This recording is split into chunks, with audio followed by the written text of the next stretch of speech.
Silakan download Radio Lansia karena bahagia itu sederhana. Jos.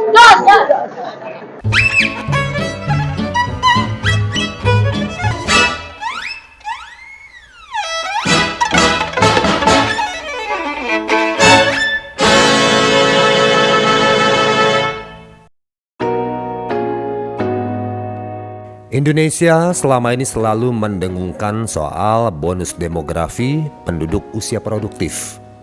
Namun, data terbaru mengungkap fakta mengejutkan. Gelombang lansia justru datang lebih cepat daripada yang sudah diprediksi. Saat ini jumlah lansia di Indonesia sudah menyentuh angka 13%. Bahkan di Yogyakarta sudah menembus 16%. Sebetulnya Indonesia itu agak dikagetkan ya. Kalau kita bicara bonus demografi yang diprediksi tahun 2035, kita tuh udah sekarang gitu. Menurut Dr. Eni, Indonesia masih tertinggal jauh dalam hal perlindungan lansia dibandingkan negara tetangga. Jaminan BPJS kita sekarang tuh baru memberikan jaminan untuk kesehatan. Mereka tidak memberikan jaminan ketika mereka harus long term care. Artinya ketika misalnya lansia itu lumpuh, lansia itu butuh perawatan di rumah, itu kita nggak ada.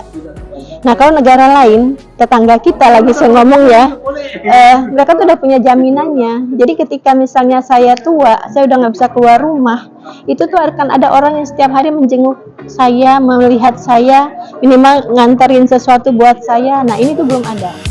Ia pun menyoroti pembubaran Komnas Lansia di era pemerintahan sebelumnya dan mendesak agar payung hukum serta lembaga khusus lansia diperkuat kembali untuk menjamin hak-hak lansia. Selain sekolah formal, Dr. Eni juga memberikan ide mengenai konsep kemandirian lansia di tingkat keluarga, mencontoh sistem di Jepang. Tingkat keluarga itu kalau kita lihat di Jepang itu dia punya kaigoshi. Aku sebagai lansia, aku akan ngundang tetangga-tetanggaku sama-sama lansia, kita dalam satu rumah loh. Kita saling berbagi, kita saling membantu. Ketika kamu nggak bisa ambil makan, aku yang ngambilin. Nah itu belum ada. Kita membangun rasa seperti itu belum ada. Di tengah tantangan tersebut hadir program sekolah lansia yang kini menjadi primadona baru. Nopian Andusti, Deputi KSPK Kemenduk Bangga, mengungkapkan antusiasme yang luar biasa dari masyarakat terhadap sekolah lansia. Karena sekolah lansia ini adalah sekolah yang menggembirakan, sekolah yang membahagiakan. Jadi kalau kita dulu sekolah itu setiap hari berharap ada libur, ada guru nggak masuk, ada gurunya sakit, itu kan doa-doa yang nggak bagus. Tetapi kalau sekolah lansia ini, murid-muridnya, siswa-siswanya selalu berdoa. Kapan kita masuk lagi? Kapan kita masuk lagi? Data menunjukkan perkembangan yang masif. Total sekolah lansia ada 2.000 unit lebih. Jumlah alumni atau wisudawan ada 30 ribuan orang. Sementara siswa aktif hampir 50 ribuan orang. Dan animo ketika kuota dibuka untuk 20 orang, yang mendaftar bisa mencapai 100-an orang. Puji Prihatiningsih, Direktur Bina Ketahanan Keluarga Lansia dan Rentan BKKBN atau Kemenduk Bangga, menjelaskan bahwa sekolah lansia bukan sekedar tempat berkumpul. Ada kurikulum resmi yang mengatur jenjang standar S1 dan hingga standar S3. Sekolah lansia ini salah satu dari menu program prioritas Kemenduk Bangga, kementerian kami, yaitu menu lanjut usia berdaya. Sekolah lansia masuk ke dalam salah satu menunya dan ini akan terus dikembangkan bagaimana sekolah standar 1, standar 2, standar 3 ini dapat berjalan sesuai dengan kurikulum yang telah ditetapkan di tahun 2024 melalui keputusan Deputi KSPK. Program ini didukung penuh oleh anggaran pusat hingga dana desa.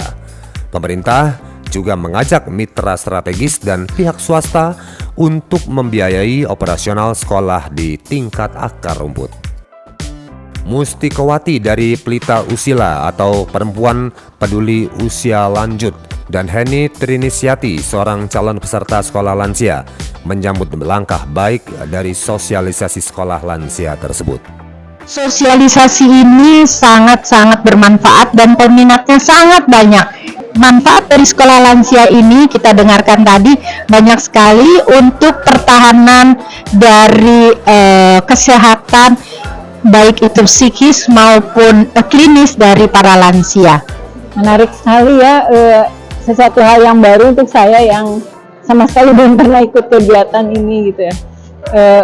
Sangat menarik ya, saya antusias untuk mengikutinya.